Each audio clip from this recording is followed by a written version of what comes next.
Welcome to the Rise Up in Business podcast. I'm Tracy Myler-Crane and I'm your host. I'm a business lawyer, an entrepreneur, a wife and a mum to two wonderful little people.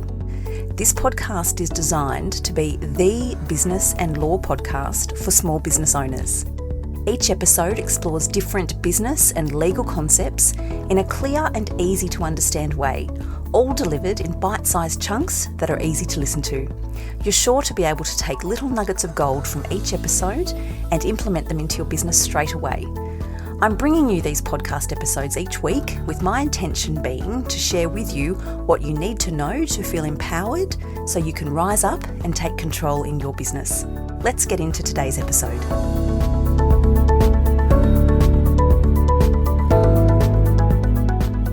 Hello everyone and welcome back to the Rise Up in Business podcast.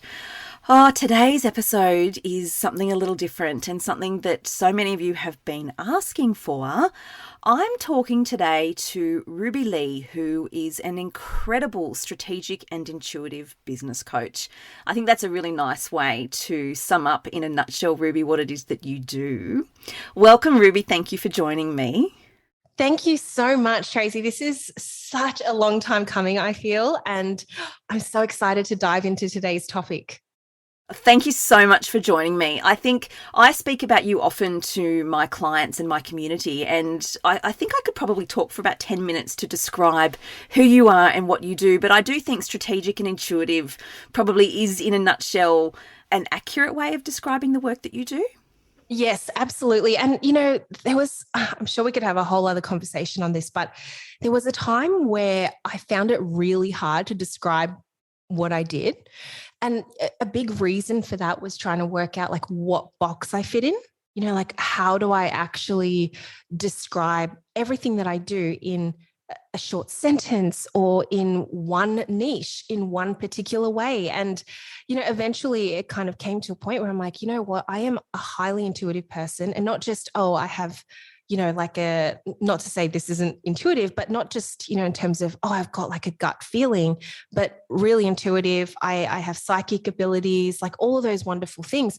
But at the same time, I have such a grounding around how to channel that through business, and specifically how to unravel that from a strategic point of view, how to position your message and how to grow your brand online. So we've landed on that, and I feel really confident that it embodies all of my work. Brilliant. And that's what I feel too. I find you to be one of my expanders. I just love surrounding myself with your content, really embracing some of your courses, your energetic work. And the reason I'm so delighted to bring you on today is because I want to share that with my listeners. I'm asked a lot, Tracy, how do you bring spirituality into your business? And I do. So I'm a very spiritual person, and I've learned over the last 3 years just how much a connection with spirit and the spirituality impacts my business on a day-to-day. If my energy's up, if my energy's low, it has a direct impact on my business, and leaning into all of that. So I really want to unpack that with you in a way that only you can answer when people say, how do you integrate spirituality into your business? Is there a place for spirituality in business? Can you just tell listeners a little bit about you and your story, and that'll give the context and the groundwork to answering this question? Absolutely. So I'm already getting so excited to answer this. It's just one of those topics that's so juicy to me. I wish more of my podcast interviews were about this. Truly, it's just amazing. Okay, so I live at the moment in Queensland, Australia, and going back, I actually was born overseas. I was born in Malaysia. My background is Malaysian. My family is South Korean, and it's just a lot of mixed cultures in my background. And when I was 2 years old, me and the whole family, we left Malaysia and we moved overseas to Thailand. And then Thailand, my mum went to Saudi Arabia. And then from Saudi Arabia, we came to Australia. So there was a lot of movement in and amongst my early years. So in the first 6 years of my life, I was moving constantly. And what this meant was I was also subconsciously very exposed to different cultures and different religions, different ways of life. And in retrospect, really looking at that, I was so exposed to different spiritual beliefs. And I was really open to that. Like even at 6, I remember, asking like the local shop owner, what's this? And it was an altar. Like, what's the altar for? And why do you have like this incense? Why is there fruit? Like all these questions. I was so interested in what these people believed in and how there could possibly be other spirits and other things around. And like my parents, they were Catholic and Buddhist growing up, and so then they would have their like religious views and their spiritual beliefs and their rituals and their practices. So I was brought up in a very mixed culture. And then I came to Australia, we went to church, like all the things. Eventually got to a point where I kind of did like the tick the box thing. I went to school, university, got my job, got the promotions, and I forgot all about this richness and this culture and this spiritual part of my childhood. And it got to the point where one day I was so burnt out in my corporate job. And I remember looking out of this window. I literally had the corner office, Tracy. Like, I know you know what this is like, right? Like you get yourself to a point where you're like, this is like the pinnacle of where my career is going. And I'm dissatisfied. What's actually going on like underneath? What's going on beneath the surface? And I remember looking out this window and I just like saw this beautiful tree-lined street. I was on Collins Street in Melbourne, and it's just like the Paris end, stunning. And I could just see these leaves moving. And I was like, wow, that is so stunning. Like the world is full of great miracles. And here I am stuck in this job and I'm not able to see that. And that really unfolded. It was kind of like the universe was whispering to me, like, remember who you are. Remember why you're here. Remember that there's something bigger than you. There's something else to explore. And it was just enough of a nudge, like just enough of my higher self to be able to get through to my conscious mind for me to then start this journey of understanding more about spirituality. I didn't know to call it that back then. It was just kind of like looking for more, looking for purpose. And it was actually around the time that Simon Sinek came out with his world famous book, right? Like, what's your why? And that question then led me on to what's my purpose and why am I here? And all of this really unfolded in such a beautiful way. Like I started to find YouTube videos that talked about spirituality. I came across Abraham Hicks and Eckhart Tolle and Wayne Dyer and Joe Dispenza. And then my world just started to explode in Technicolor. And at the same time, I'm still working in this corporate world. But on the flip side, I had all of this other dialogue going on in my head. And like underlying all of that was, come back to who you are, remember who you are. And this changed my energetic state. Like it changed it to the core. And there's just no looking back. Like eventually I quit my job and I started this business, and it's been almost 4 years now full-time into it. And even so, like there's been evolution upon evolution of what the business has looked like. But I have really enjoyed the spiritual aspect of that and how it's intersected my persona now as an entrepreneur coach, but also as a healer and a spiritual leader and a mystic. And it's just been the most amazing, juicy ride that I've been on. I just sometimes have to pinch myself that this is my life.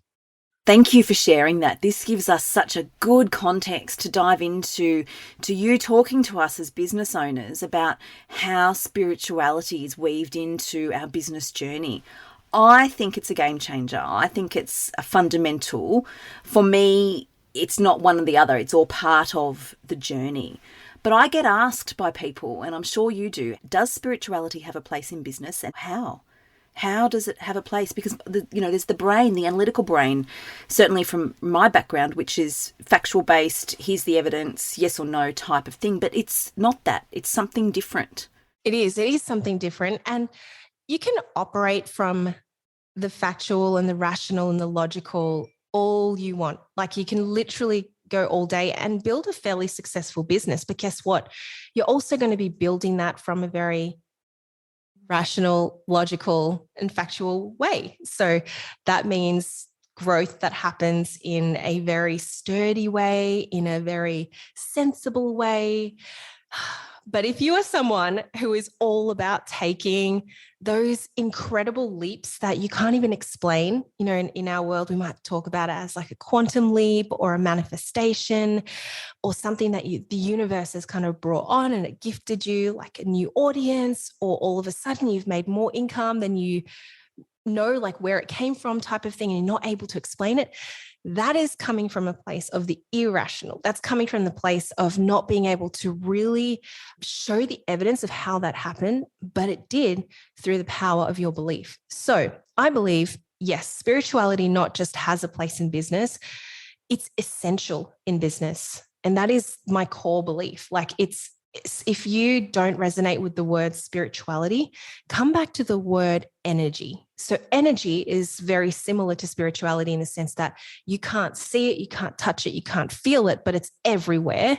But energy has something a little bit more accessible, I suppose, to our minds, because we can actually see it in the form of frequency tracking, can see it in the form of, let's say, even just like testing our heartbeat and seeing it on the monitor, seeing frequency that way. Spirituality is really similar.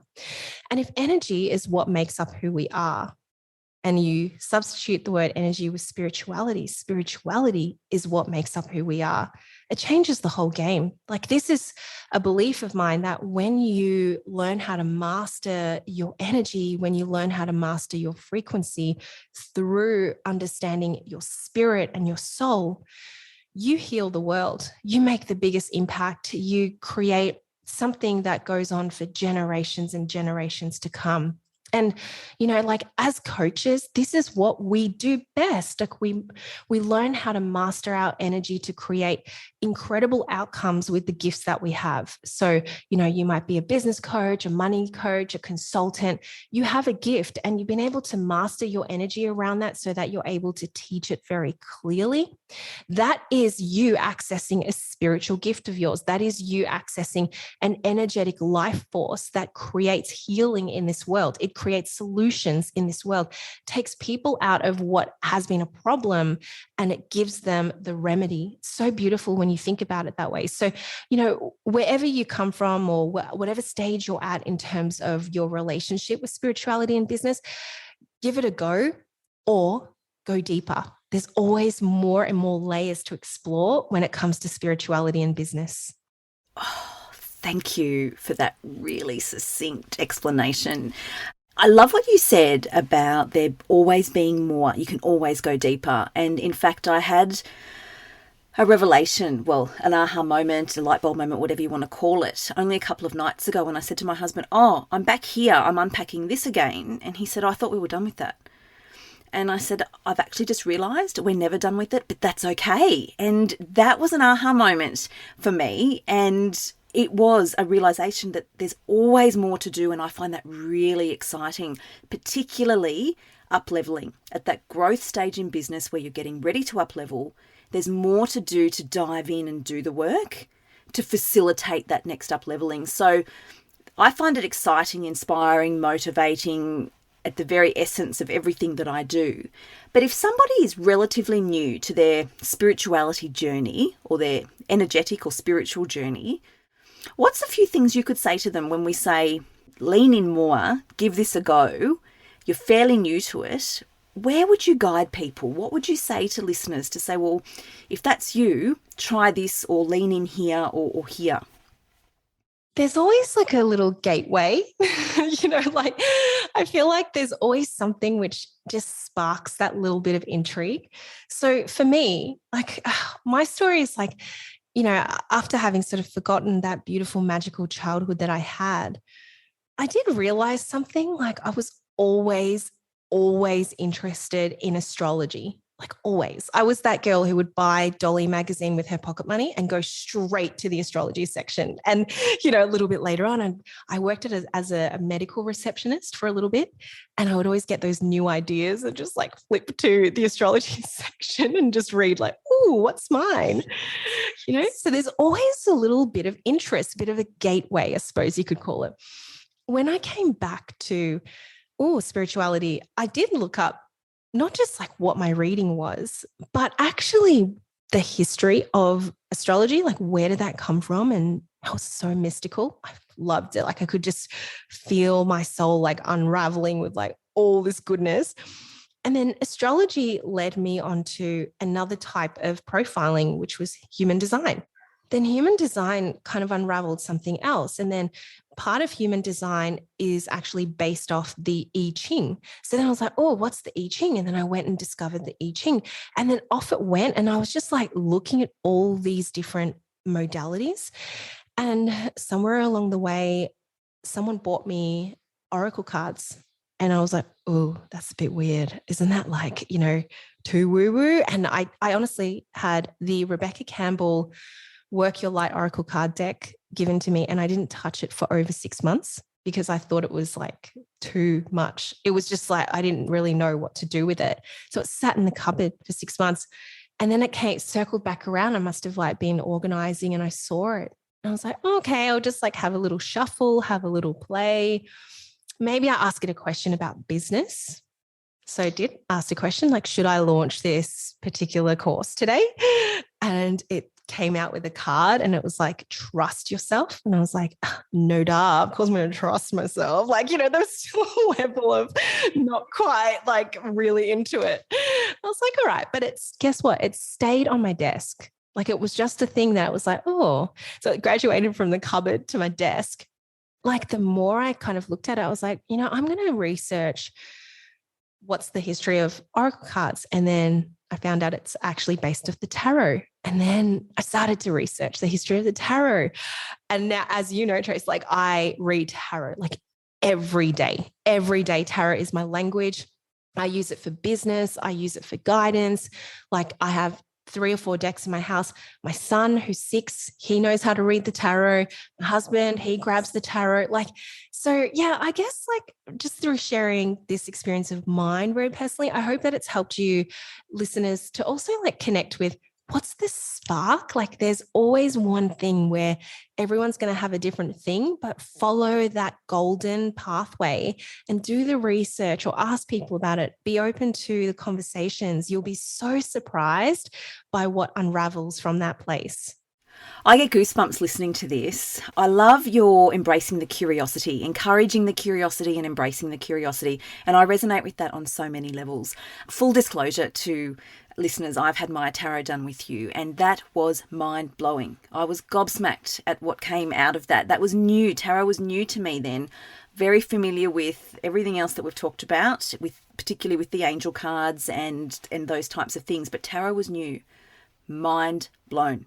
Oh, I'm so glad you're reading. Like, it's funny when I do the readings, I'm really in it.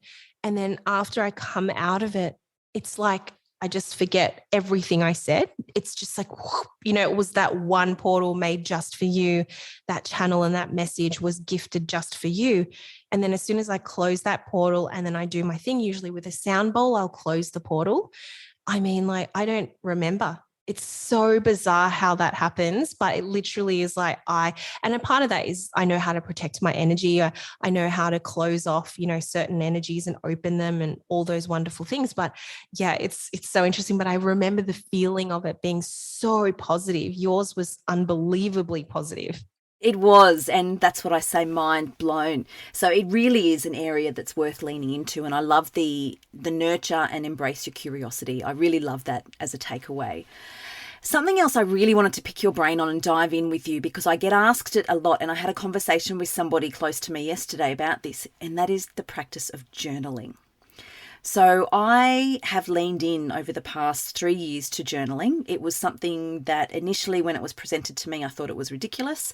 I dismissed it completely for a long time because I'm not a Dear Diary girl. I'm not a warm and fuzzy, let's sit down and hold hands and cry together girl. That is not me. And anyone who knows me knows that to be true. So the idea of sitting down to journal, it turned me off. It just wasn't something that I was even open to. But then embracing the curiosity, I suppose, and just leaning into it because there were a lot of people that were in my circles that were talking about it, and so I did. And it's changed my life. It's changed my life in terms of how I work through things. It absolutely has been instrumental in the growth of my business. But I get asked the question, and I can't do it justice, why do you journal? What's the point? Oh gosh, like I think with journaling, it has to come to you, like with anything in energetics, it's got to come to you at a time where you're ready to actually utilize it. I mean, going back to my example with the Oracle cards, I wasn't ready for over 6 months. And then all of a sudden, wow, did it speak to me?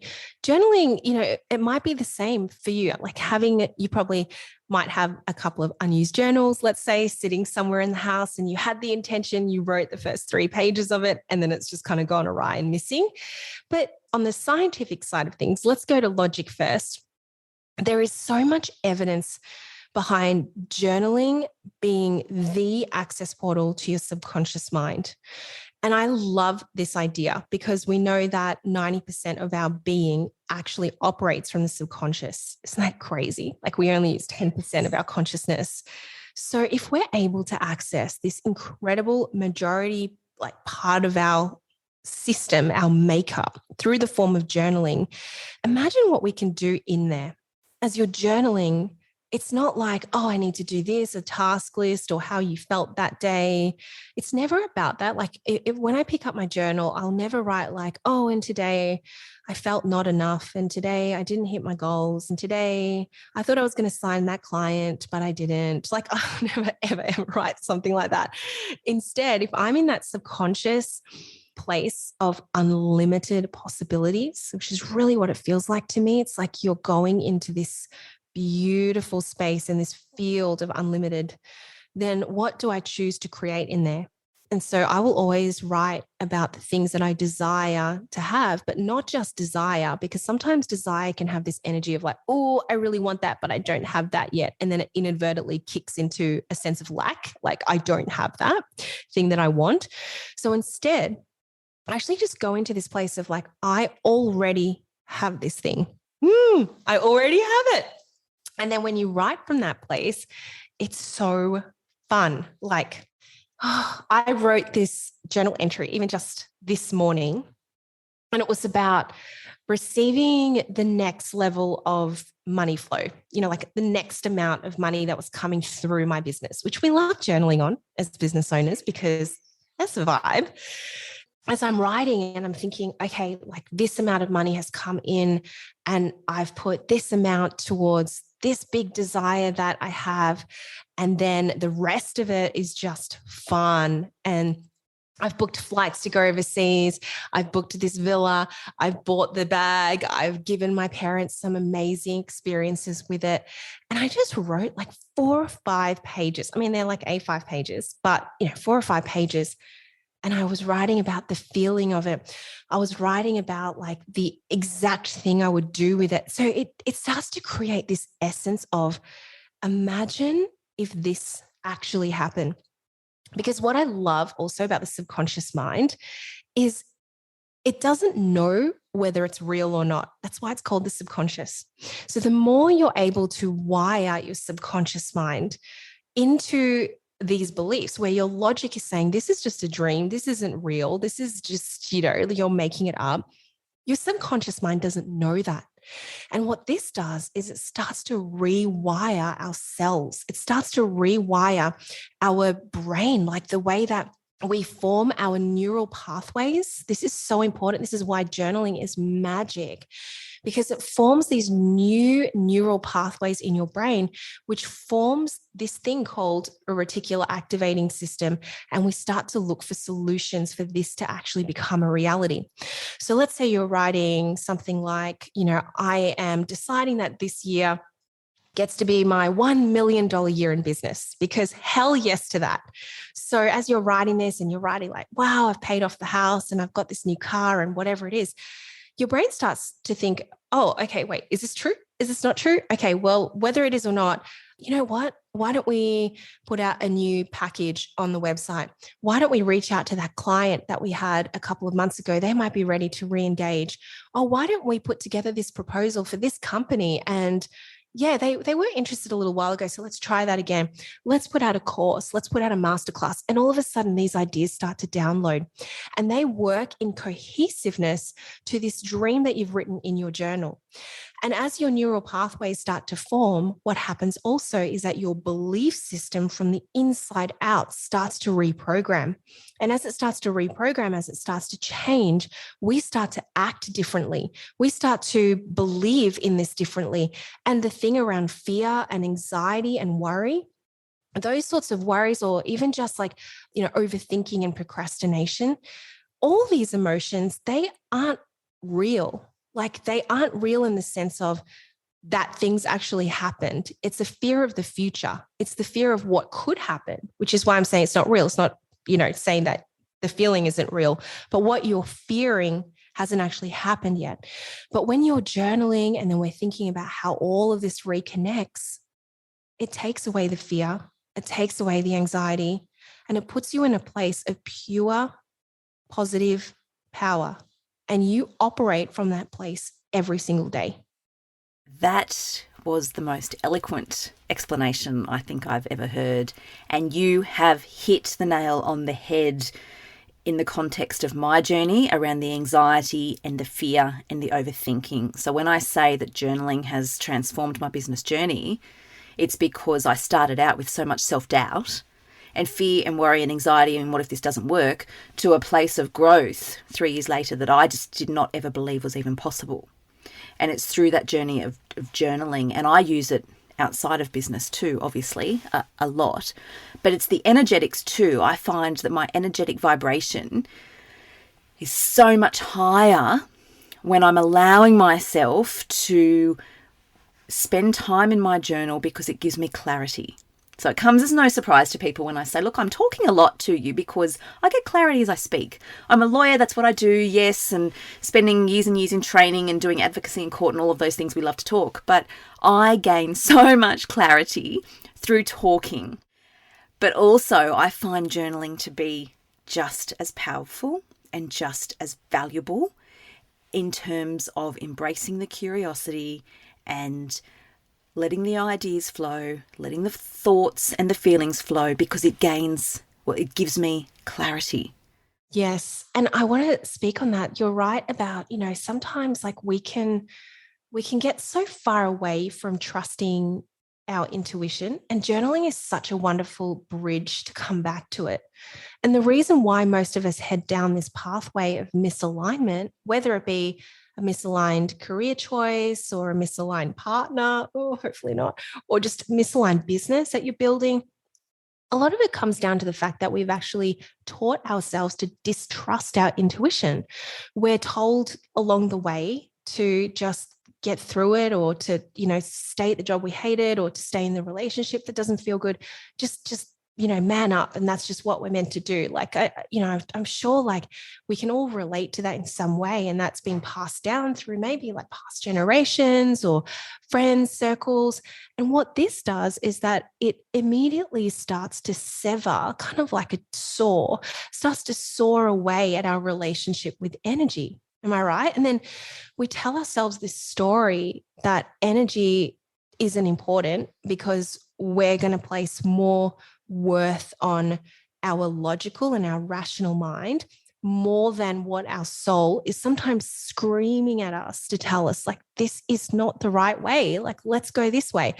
And then this ends up leading towards everything else we've talked about, like that, whether it be anxiety, procrastination, something a little bit more serious like depression.